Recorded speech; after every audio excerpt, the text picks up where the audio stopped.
વિદ્યાર્થી. મારું નામ પરમાર જીનલ. મારું નામ ઈશા કિરણ છે. આજે અમે પ્રવાહી દબાણ કરે છે તેના વિશે પ્રયોગ કરીશું. એક કાચનો ગ્લાસ લીધો, તેમાં પાણી રેડ્યું,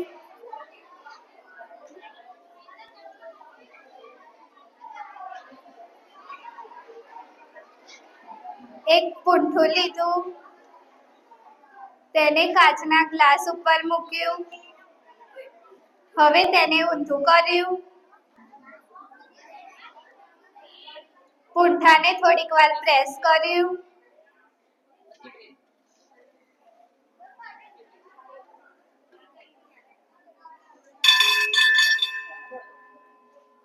હવે આપણે જોઈ શકશું કે પાણી નીચે પડતું નથી. આથી કહી શકાય કે પ્રવાહી દબાણ કરે છે.